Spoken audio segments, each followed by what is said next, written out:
Hey everybody, I trust you well and still making it through the craziness that we find ourselves in.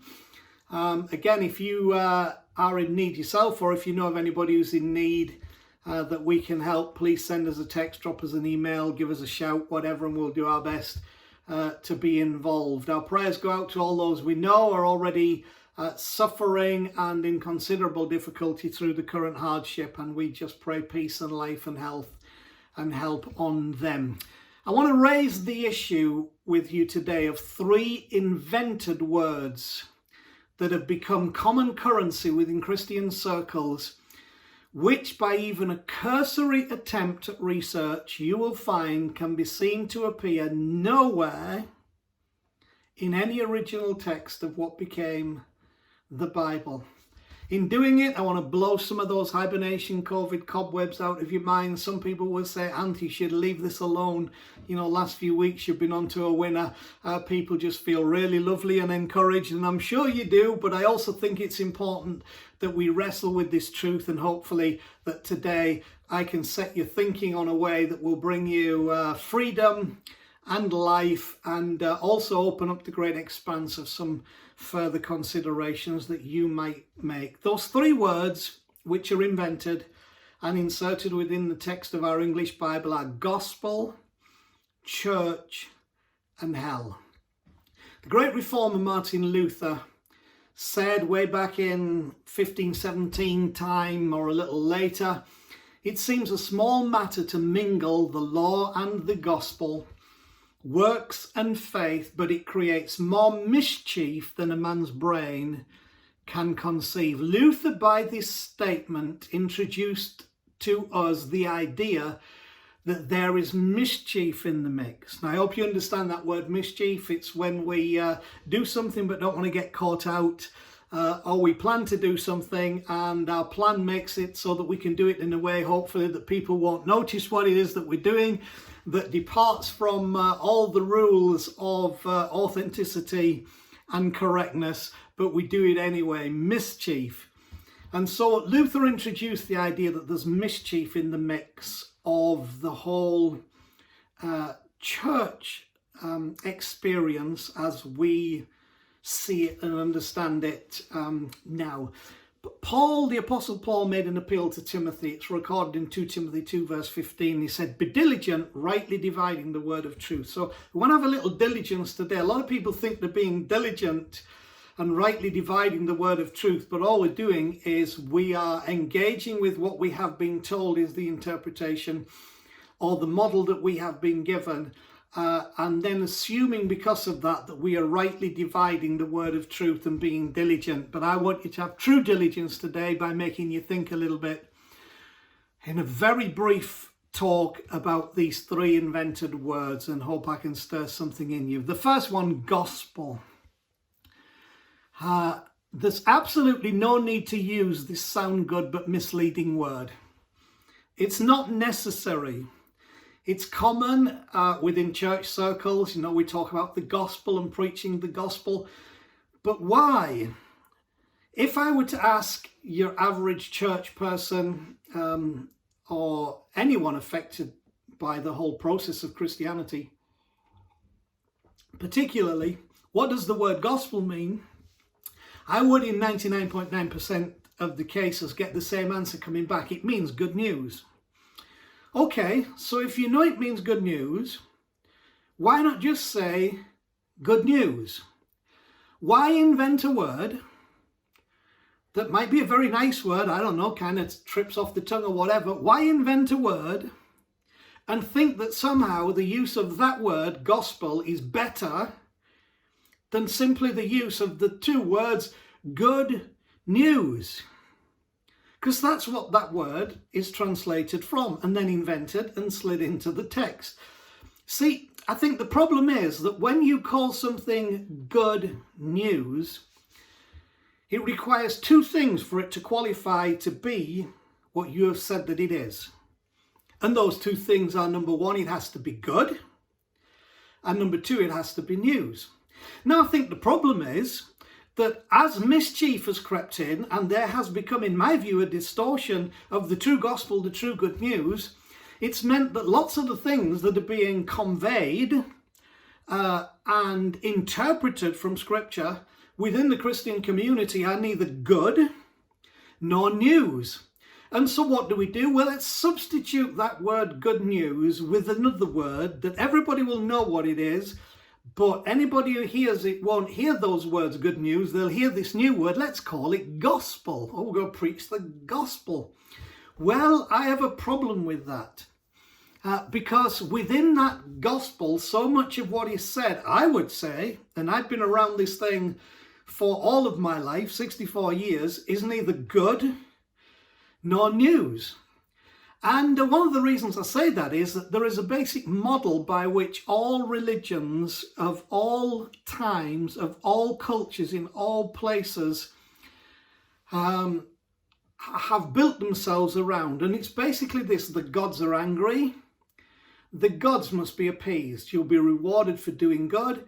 You'll be punished for doing bad. And so the whole model and makeup of those religions is, we start from the basis that the gods are angry, and therefore the gods must be appeased. So why are they angry, and what must we do to appease them? And then how must we live? They say, be rewarded for doing good, you'll be punished for doing bad. Now, here's my problem. For those in the Christian community who would claim a superior message or a superior expression, experience, revelation, or a superior God or image of God, my problem is that the same model just shows up over and over again. God is angry, God must be appeased. So we come right from the beginning of not linking into a loving, kind, gracious God who never separates itself from humanity, that when we begin to come to things that make God separate from us, and I can't go into all that today, that God becomes angry and that God's anger must be appeased. And so we then interpret the whole thing of sacrifice through that lens, and then of course we interpret what the appearance and death and resurrection of Jesus was about through that lens, that it becomes an appeasement for an angry God, which again has problems, because it's like God is angry at what he created, and so God has to bring into what he created himself in the form of what he created, so that he, being himself in the form of what he created in the body of Jesus, can appease himself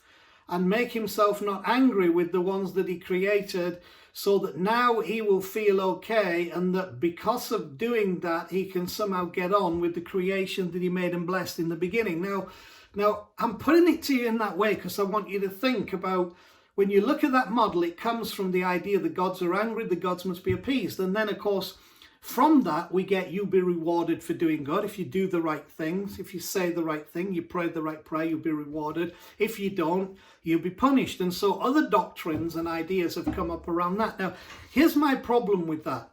If that is the case, then Christianity should not claim that the God of Christianity, the Father of Jesus, was called the Abba, the Daddy, the Father of Jesus, and all of that, should not claim that this is different to any other idea of the divine or of humanity or of God or of God's dealings with humanity, because if it goes from the premise that God is angry, God must be appeased, you'll be rewarded for doing good, you'll be punished for doing bad. What's the difference between that and, for example, the Incas? You know, the smoking volcano, the gods are angry. They're displeased with us because we have not behaved correctly. So what must we do? We must appease the god with a sacrifice.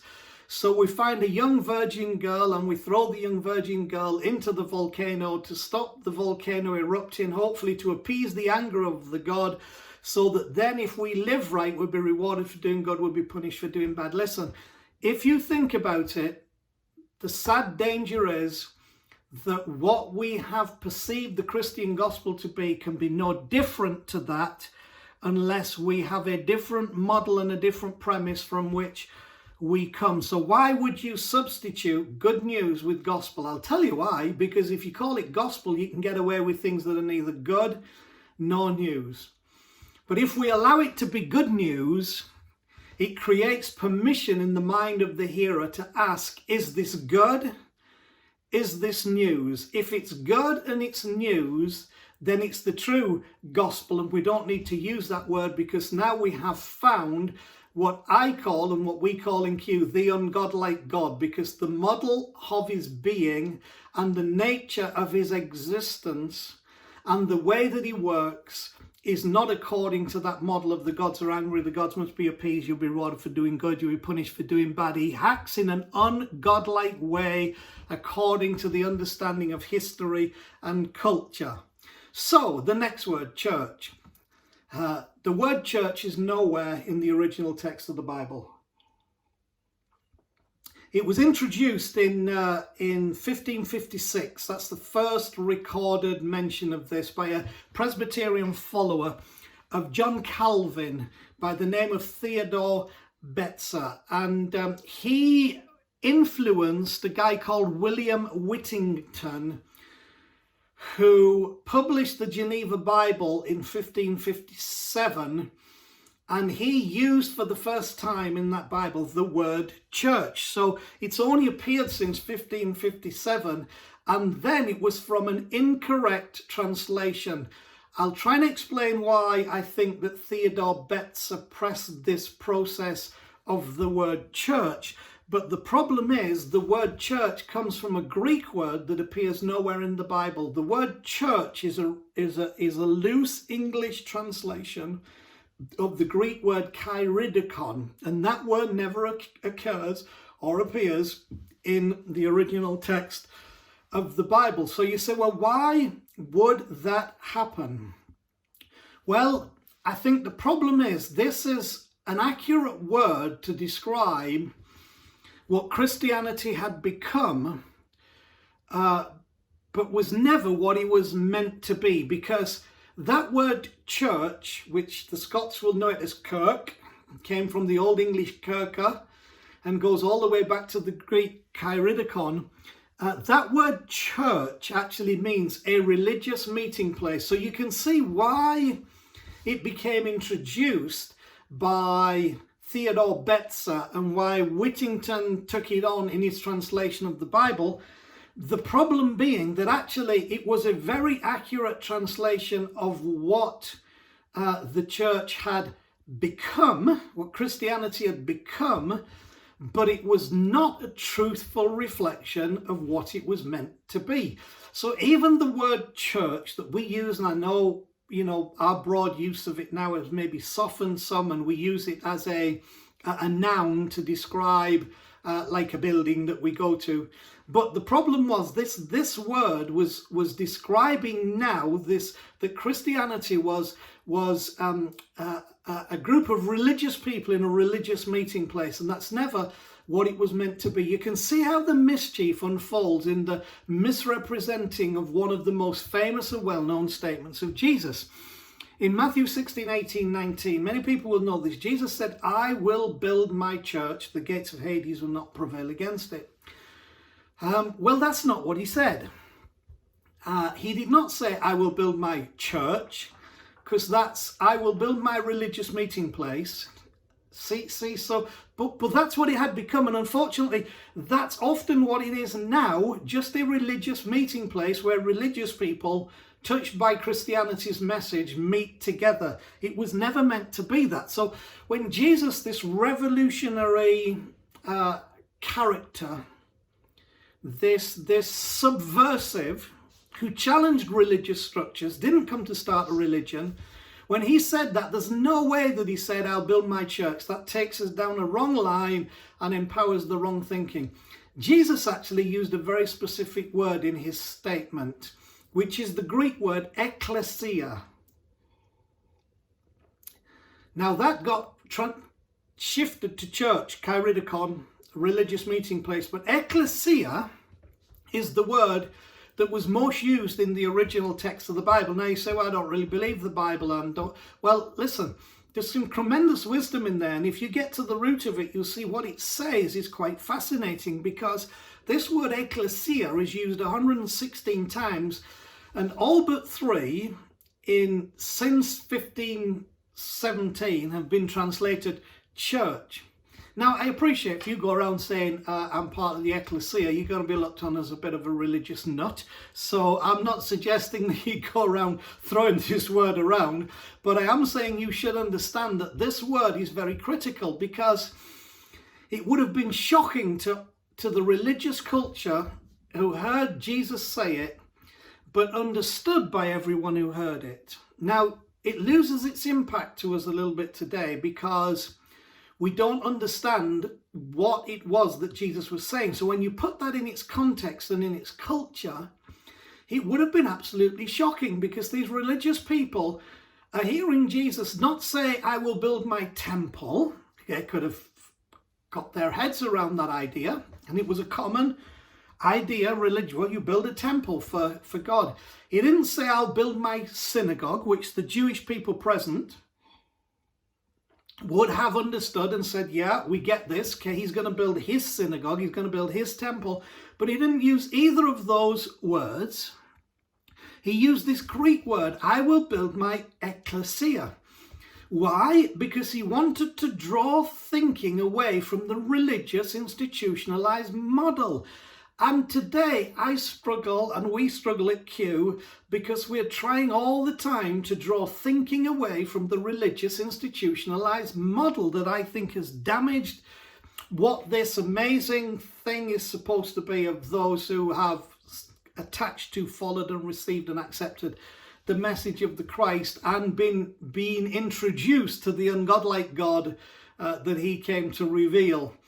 See, if you look up this word, ecclesia, in a religious publication like a commentary or whatever, you'll read things like a gathering of God's people, the called out ones, the elect of God, the congregation. That's mischievous, because ecclesia never had anything to do with religion. It had nothing to do with an expression of people meeting to do anything for, with, by, or in the name of any God. It was a non-religious statement, but we have taken it and we have sanitized it into a religious thing.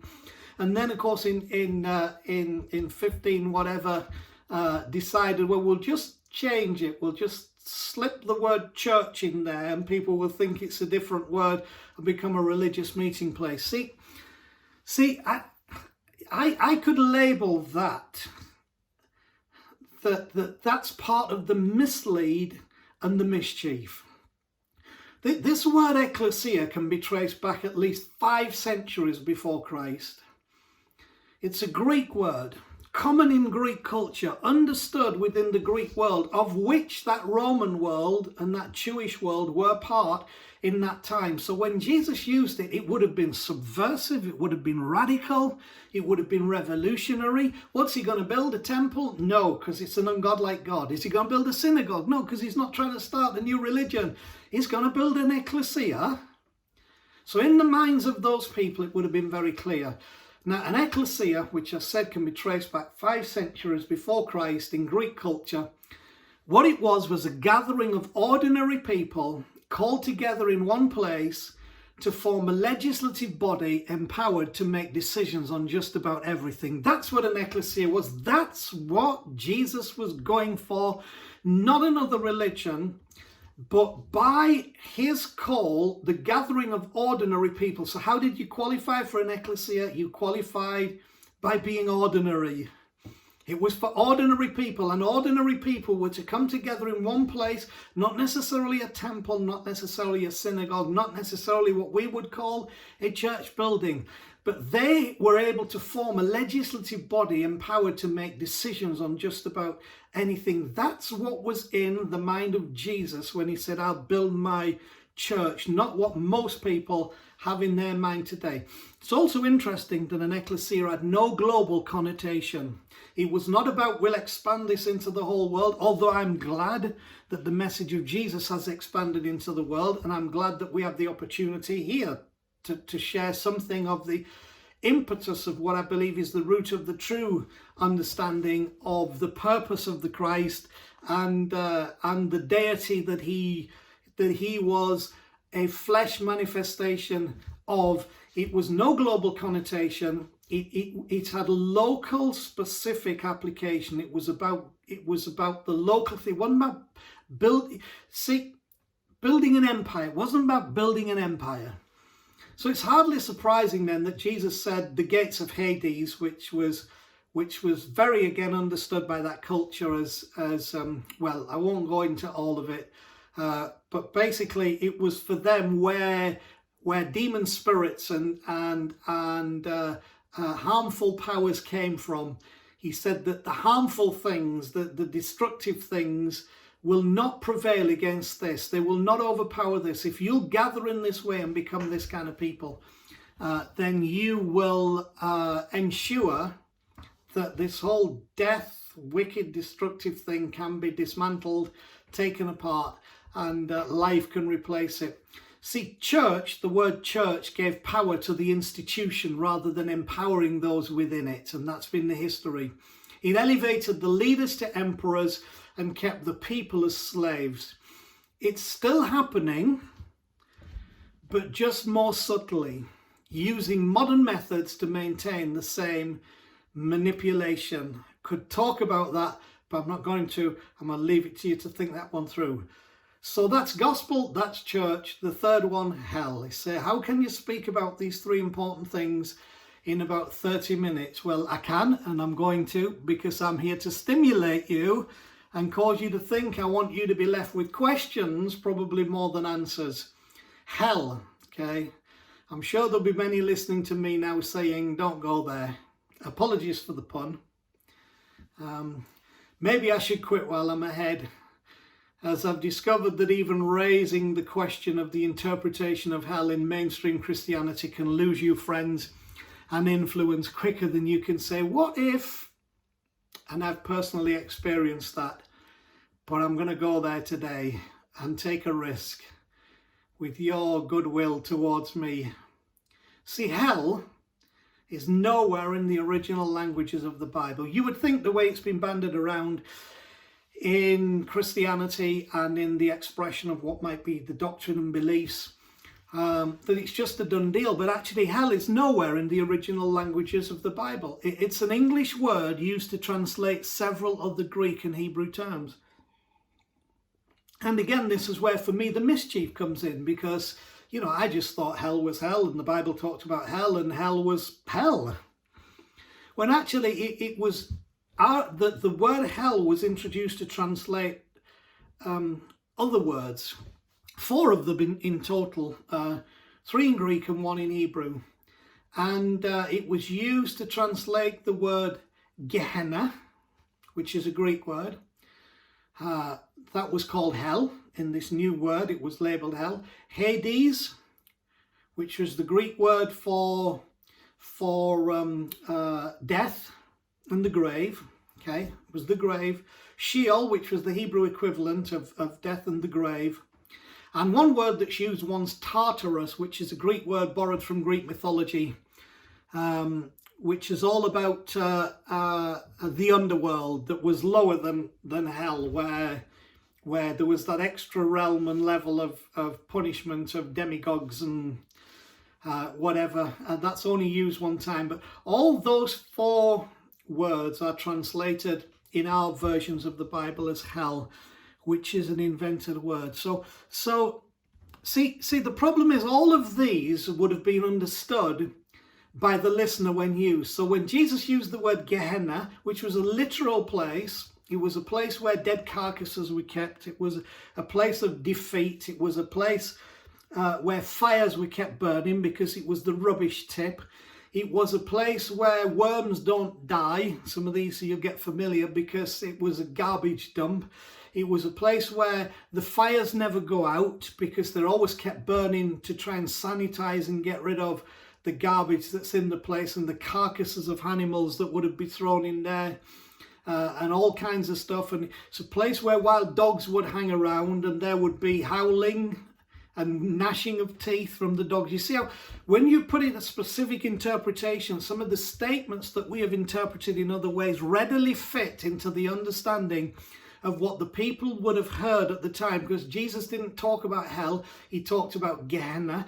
So they understood the state of Gehenna, what it would be like to be in Gehenna, and what it might mean for them as a literal place and a literal time even now. Same with Hades and Sheol, and of course this one word Tartarus. All of these would have been understood, is my point, by the listener when used at that time in the culture, and would not have meant to them what our post-medieval Greek philosophical Augustinian Dante-described version of hell has become. It would not have meant that to them. So why did the translators make up a word? The word hell is derived from an Old English word and first pops up around 725 AD or CE, however you wish to put it. So we didn't even have that word until 725 AD or CE. So we didn't have that word until 700 years after Jesus was talking to these people that we translated and used the word hell, or when Paul was talking, or any of those who don't incidentally use the word. Why did the translators make up that word? Well, I believe because to use the originals, Gehenna, Hades, Sheol, would not have allowed the departure from reality that those developing the idea of hell wished to promote. It would have kept you locked in to an understanding that would not have let you go to, for example, where Dante's Inferno would take you, or some of these medieval thought through philosophical Augustinian promoted beliefs that actually are more Greek influenced than God influenced. So why am I telling you all this? Particularly some would say foolishly brief, or briefly foolish, but the word foolish in there, and maybe hoping I would be brief so we can get away from this. Why am I telling you all this? I'm telling you it to try and make you think about these words. I'm telling you to try and make you think that as we look at what is the essence of this thing that should be good news, that should empower ordinary people, that should allow us to have a proper understanding of what are the consequential issues within life, but also what may be the untruths that are used to threaten and control. I'm trying to make you think, because the news is good, graced with exceeding goodness. And it's news because it proposes an ungodlike God who doesn't fit the mold and can't be boxed in. The outlook is promising when ordinary people celebrate the specialness of their ordinariness and begin to see what can be achieved when they come to the revelation of who they truly are. The end, with all its manipulative threat, may not be what we have been led to believe it is. And maybe love really is stronger than the grave and sin and death, and wins in a most alarmingly wonderful way. In the words of John Lennon, you may say I'm just a dreamer, but I'm not the only one. Maybe someday you'll come and join us, and the world will live as one. Or in the words of Jesus, and you shall know the truth, and the truth shall make you free. Anyhow, the truth is out. You must choose what you do with it. I love you. I'll catch you again later.